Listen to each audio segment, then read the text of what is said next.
Passo já a palavra à professora Esther. Esse debate tende a ser um debate bastante importante não só para o seminário, mas até para o nosso ano, né? Acho que foram levantadas aqui questões super importantes,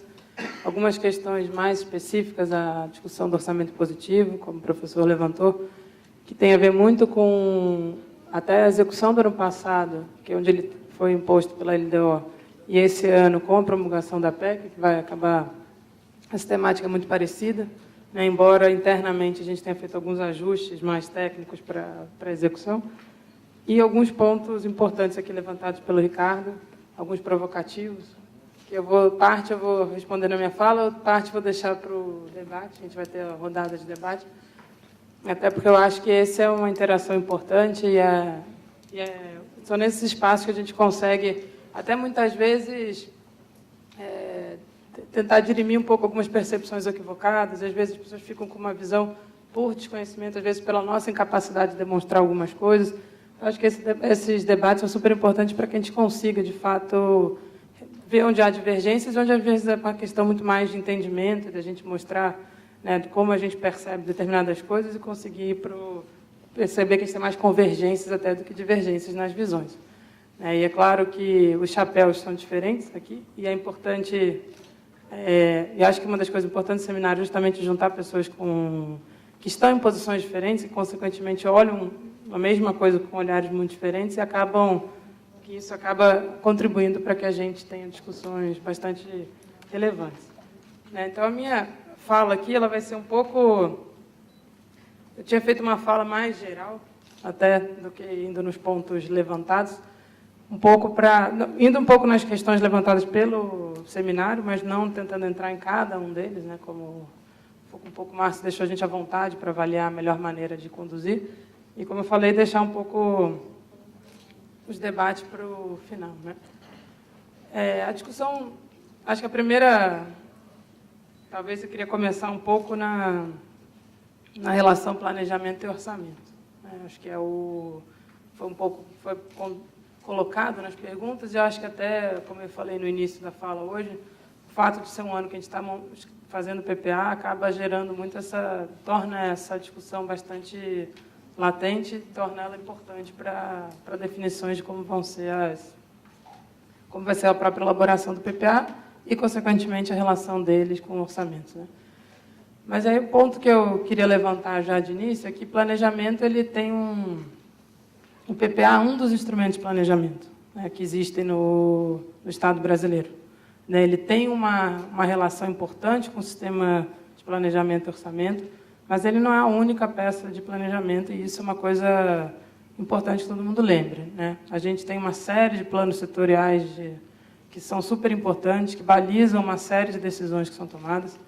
e o PPA ele acaba sendo um instrumento de foco, de estratégia para os 4 anos. Ele tem uma coisa interessante do PPA, que ele é feito no primeiro ano de um mandato e termina no primeiro ano do mandato seguinte, que pode coincidir ou não com ser o mesmo governante.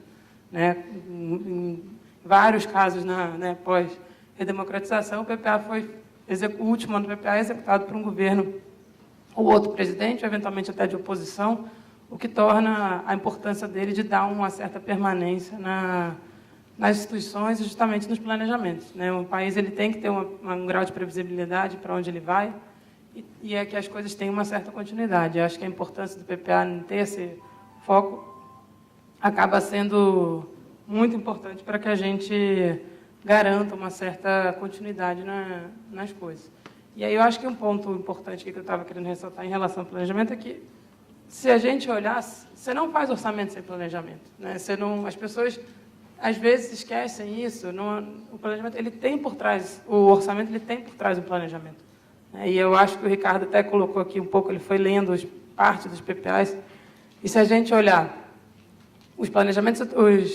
setoriais que existem e o próprio PPA, quando ele é elaborado a cada 4 anos, e a gente olhar o quanto daquilo foi executado, a gente vai perceber que diversas coisas foram executadas nos orçamentos anuais. É claro que a gente não, talvez um pouco na linha que o Ricardo estava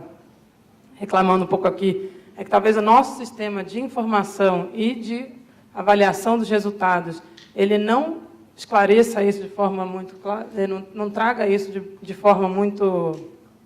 objetiva, e talvez seja de fato uma crítica importante, que a gente tem que perceber como é que a gente faz a avaliação, e aí talvez os próprios instrumentos que a gente tem de avaliação possam tentar puxar isso de forma mais clara, mas se a gente olhar os próprios instrumentos de avaliação do PPA que são feitos anualmente, ele vai estar lá tentando mostrar como o que estava proposto no plano foi executado, onde ele chegou, e é claro, no nível de detalhamento que o Ricardo estava propondo aqui, muitas vezes a gente tem outros instrumentos, né? E eu acho, por exemplo, no caso do PAC, que foi um caso citado aqui, existe na maneira como a gente tenta mostrar como o planejamento ele foi executado e como é que os resultados onde ele está, em que ponto que ele tem, talvez o PAC seja o caso mais extremo, onde você tenha diversos, né, relatórios que vão além até do próprio relatório de avaliação anual do PPA, que são relatórios quadrimestrais, né, que você traz todas as informações e tem um site disponível só para olhar acompanhamento praticamente de obra a obra, né? Então, assim, é de obra a obra. Então, assim, a gente tem uma série, talvez, de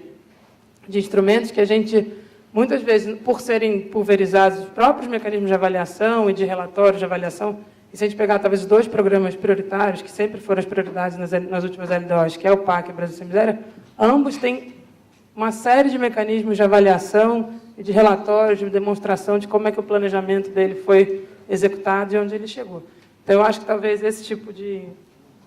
informação seja uma informação importante, que deva ser mais difundida, que a gente possa discutir como é que a gente consegue, de fato, não uniformizar esses mecanismos, porque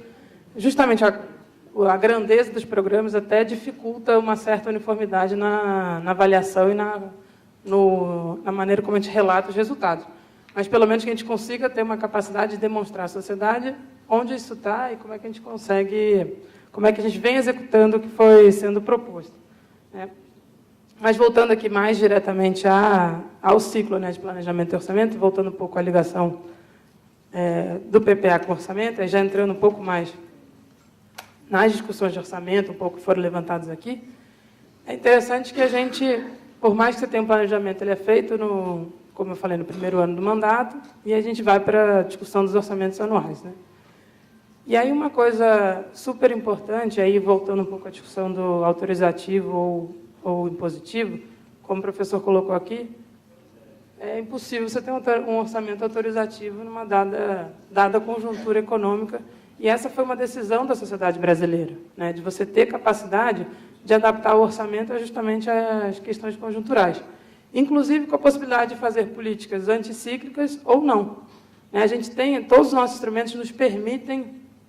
uma escolha importante no momento onde você deseja fazer uma política anticíclica ou no momento onde você não quer fazer uma política anticíclica.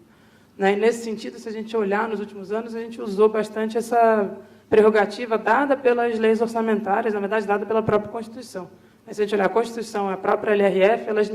nos permitem esse tipo de análise anual, de acordo com a conjuntura econômica, de forma a decidir qual vai ser a maneira de atuação da política fiscal e, consequentemente, da elaboração e, mais propriamente dito, da execução do orçamento.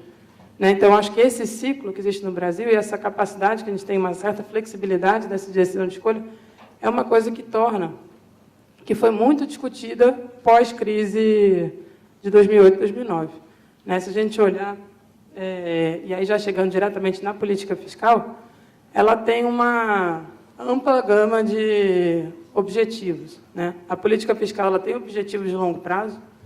e aí eu destacaria 2 grandes objetivos de longo prazo que a política fiscal tem, sendo o primeiro,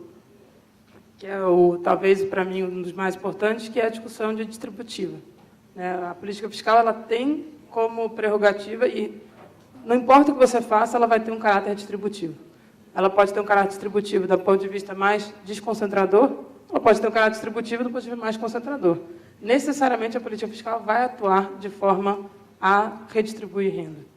E aí isso pode ser tanto do ponto de vista da agenda pessoal, do ponto de vista regional, e a maneira como você vai atuar na política fiscal vai ter um impacto direto na discussão distributiva. E outro objetivo de longo prazo relevante da política fiscal é justamente a questão mais dos incentivos da questão produtiva, seja diretamente na forma de atuação do Estado, seja na maneira como ele induz ao setor privado na forma de atuação. Então, acho que esses são dois grandes objetivos de longo prazo que têm que, de alguma maneira, se adequar a questões de curto prazo, nem a questões conjunturais. Então, do ponto de vista mais de curto prazo, acho que a política fiscal ela tem um primeiro papel, que é a manutenção da solidez fiscal, que é justamente o que dá a capacidade de você poder fazer ou não, poder ter opções de política. No momento onde você não tem solidez fiscal, você acaba ficando preso a ter que resolver todos os problemas problemas fiscais do país. A gente teve esse ciclo no Brasil muito forte, nos momentos onde o endividamento estava descontrolado e você tinha que realmente, a única papel da política fiscal era conseguir de alguma maneira retomar essa solidez fiscal. Ele tem um papel na atuação do ciclo, como eu falei antes, ele pode atuar de forma mais anticíclica ou não, dependendo da situação econômica do momento, e pode auxiliar no controle da inflação. Então, na verdade, se a gente olhar, a política fiscal ela acaba tendo que ter um objetivo de longo prazo e, ao mesmo tempo, ter que se adequar às questões conjunturais econômicas, como a gente está vivendo esse ano, por ser um ano de bastante, como já foi colocado aqui, de ajuste fiscal, decorrente um pouco de uma escolha de política após um período de uma política anticíclica anticíclico no sentido de expansionista, né? O anticíclico pode ser o contrário também. Você pode estar no momento de expansão da economia e se optar por fazer uma política fiscal mais contracionista justamente para aproveitar nesses momentos para arrecadar mais, para justamente ter espaço para uma nova, quando você precisar atuar de forma anticíclica no sentido mais expansionista. Mas nos últimos anos, dado o contexto internacional, dados os efeitos da economia brasileira, que a gente teve que atuar de forma mais anticíclica no sentido expansionista, você teve uma decisão agora de que era o momento de reverter isso e de caminhar para uma política mais contracionista de ajuste fiscal, justamente para te dar fôlego para um momento mais para frente, que se precisa novamente atuar de forma mais direta pela política fiscal. Então, nesse sentido, a gente tem os orçamentos, eles são feitos com essa ótica. Se a gente olhar, todo ano, quando a gente vai elaborar o orçamento, a gente se preocupa com a questão mais de longo prazo, como é que eu vou alocar dentro dos ministérios, o que vai ser para investimento, o que vai ser para custeio, como é que eu faço a projeção, muitas vezes, que é uma coisa que no Brasil a gente ainda precisa avançar muito, como é que eu projeto as duas coisas juntas, né? Porque, afinal, eu não tenho poucos investimentos públicos, não tenho um custeio atrelado a ele posteriormente, são pouquíssimos os que não têm, né? Exceto os casos muito específicos de infraestrutura, onde aquilo não vai ser mais gerido pelo Estado. São os muitos casos onde o custeio associado a ele é pequeno, posteriormente, mas nem que seja a manutenção daquele investimento. Mas, na maior parte dos casos, a gente vai ter sempre investimento atrelado no custeio, e esse tipo de programação, a gente tem, a cada ano, tentado melhorar mais essa capacidade de programar não só um ano, mas os próximos anos futuros, para justamente garantir uma capacidade de elaboração de orçamentos cada vez melhores. E se a gente olhar no Brasil, eu acho que nos últimos anos, do ponto de vista aí, a gente tem atuado, né? O que é um orçamento? Ele tem as duas partes, né? Um pouco como já foi falado aqui. Você tem a parte de arrecadação, e é daí que começa o papel dele distributivo, a maneira como a arrecadação vai atuar na economia, ou, na verdade, na sociedade. Ela pode ter um papel mais regressivo, mais progressivo. Isso vai depender muito da capacidade do Estado de fazer uma política tributária e de, principalmente, fazer reformas tributárias que vão na linha de maior progressividade. E a gente observa no Brasil que existe uma certa inércia nisso no Brasil, e aí eu não estou falando só no âmbito federal, estou falando do ponto de vista mais geral, justamente porque isso parte para uma questão super importante no Brasil, que é a discussão federativa. Toda a parte tributária, se a gente olhar, ela é totalmente imbricada na discussão federativa no Brasil. É muito difícil a gente fazer... Por que é tão difícil fazer reforma tributária no Brasil? Porque a gente não consegue ainda ter uma maneira melhor de redistribuição da arrecadação. E acaba que os estados e municípios dependem de impostos indiretos, dependem de impostos que têm um caráter mais regressivo, como todo mundo conhece, e a gente continua um pouco tentando fazer, como o Manuel colocou aqui hoje na parte da manhã, existem políticas importantes de reforma do ICMS, existem políticas importantes na discussão dos próprios impostos federais, que são como PIS e COFINS, e que a gente precisa ter uma discussão pesada, e isso passa pelo Congresso fortemente, de como é que a gente consegue fazer um novo pacto federativo para justamente ter uma capacidade de melhorar a arrecadação no sentido de uma maior progressividade. E como é que a gente tem atuado no Brasil? Dada a dificuldade das reformas tributárias, que a gente tem feito muito marginalmente, a gente tem atuado muito pelo lado da alocação de recursos na parte de despesas. E se a gente olhar, na verdade, a sociedade brasileira pós-democratização, ela teve algumas escolhas importantes justamente na parte de alocação da despesa. Seja na Constituição, quando ela definiu algumas prioridades, e seja, como o professor colocou aqui, em algumas propostas, seja constitucionais ou de leis, que vão definindo certas escolhas da sociedade, que vão, como quem trabalha no dia a dia do orçamento, que a gente chama de vão amarrando o orçamento, mas, no fundo, elas são derivadas de determinadas escolhas de algum momento que optou por definir que aquelas determinadas despesas teriam um grau de prioridade, necessariamente teriam alguma proteção por lei para que elas fossem implementadas. E, decorrente disso, se a gente olhar nos últimos anos o que aconteceu no Brasil, você teve, por lado dessas despesas que são consideradas obrigatórias, seja constitucionais ou legais, você houve uma expansão muito grande justamente na área de transferências de renda no Brasil. Então, todo mundo que faz uma análise do orçamento brasileiro observa que, do ponto de vista da tributação, você tende a piorar a distribuição de renda, mas, do ponto de vista da despesa, você tende a melhorar a distribuição de renda. E isso foi muito decorrente das políticas de transferências de renda, seja do ponto de vista previdenciário e de algumas outras políticas que foram adotadas posteriormente, mas de transferências diretas de renda, seja o Bolsa Família, que teve um papel muito importante, principalmente na redução da pobreza extrema, como a gente já conhece. E, por outro lado, a gente tem a parte que seria a parte discricionária, onde você consegue justamente ter uma atuação e onde você observa as políticas que a gente foi chamado aqui das prioridades de governo. E aí eu acho que começa uma discussão importante, justamente pela maneira como você observa como essas despesas discricionárias elas vão se comportando. E qual é a capacidade que a gente tem, de fato, de colocar prioridades de governo. Em primeiro lugar, assim, o que são prioridades de governo?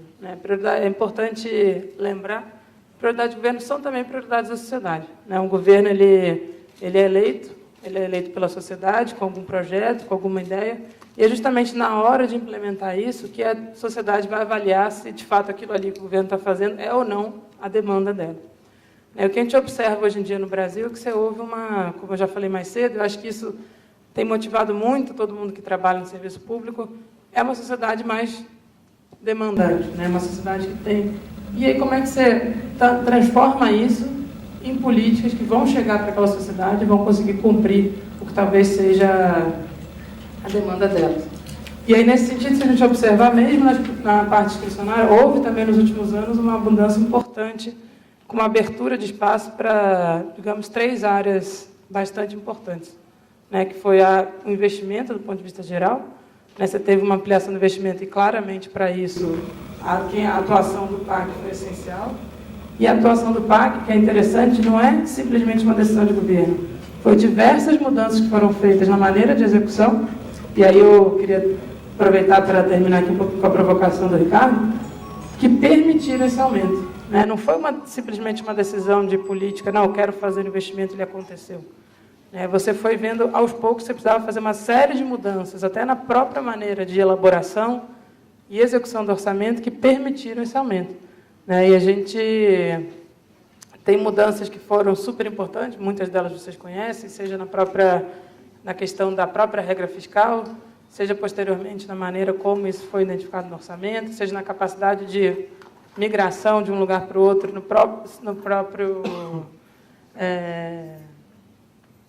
dentro de ministérios diferentes, permissão de você poder... E aí, eu acho que o Silair fez uma tese agora recentemente que demonstra muito essas mudanças importantes do orçamento que permitiram que você tivesse um aumento do investimento. Não foi simplesmente... E aí, por outro lado, todo um aparato de governo, das pessoas que trabalham no dia a dia, voltadas para esse objetivo e com capacidade de executar isso. Seja execução orçamentária, seja execução na ponta dos investimentos. E aí, nesse sentido, eu acho... E aí eu queria terminar aqui, ainda na minha primeira parte, porque faltam só 3 minutos, eu não falei bem menos do que eu gostaria de ter falado, Mas eu acho que tem um ponto importante aí, acho que na provocação do Ricardo, sobre o PAC especificamente, na questão do PAC ser ou não contingencial, né? E aí, nesse sentido, acho que é importante a gente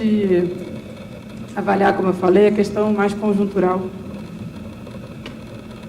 que estamos vivendo, né? E o Ricardo mostrou ali uma projeção de que a gente, nos últimos anos, tem projetado a receita muito acima do que ela terminou no ano. E eu queria só lembrar uma coisa aqui para vocês, que foi em dezembro de 2014, foi feita uma revisão na LDO, como todos conhecem, na LDO de 15, não estou nem falando da LDO de 14, estou falando da LDO de 15. Naquele momento, a decisão do governo foi: vamos usar parâmetros econômicos de mercado, vamos mudar a meta, como o Manuel colocou aqui mais cedo, porque aquela meta não era possível de ser atingida em 2015. Em dezembro de 2014, a previsão do mercado, não era a previsão do governo, para o crescimento de 2015 era 0,8% de crescimento positivo.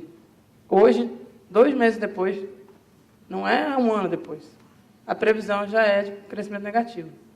Então, assim, o problema do cenário econômico, e assim, aqui eu acho que grande parte de vocês deve ser economistas, mas não, com certeza não todos, é a dificuldade que a gente tem justamente nessa capacidade de previsão quase que um meio ano antes, que é quando a gente, na verdade, começa a fechar os dados de orçamento, né? A gente entrega o orçamento em agosto, mas, na verdade, em abril você tem a primeira versão, em julho talvez você tenha que fechar para os ministérios poderem fazer, senão a gente não consegue. Em momentos onde a economia está com uma volatilidade muito grande, existe uma incapacidade de previsão clara, né? E, nesse sentido,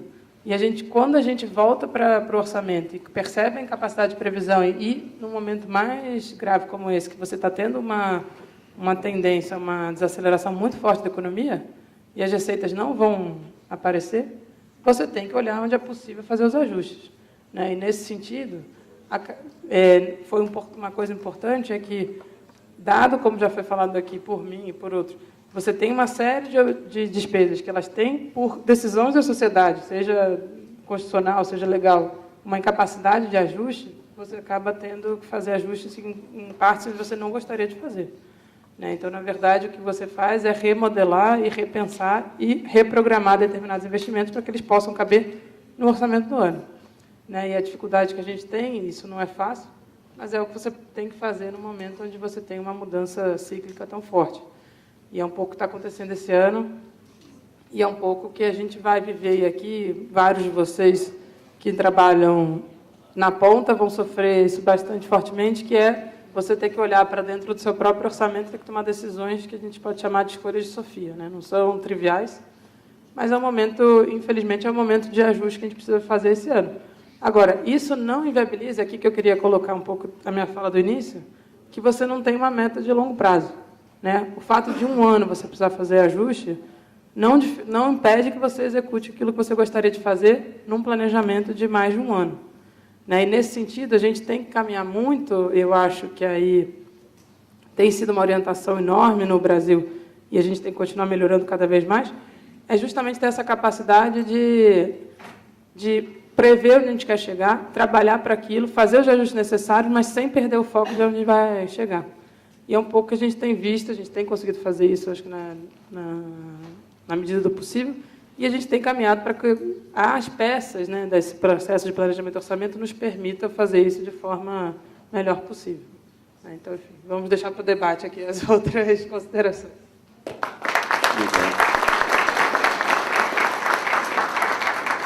Obrigado, professora Esther.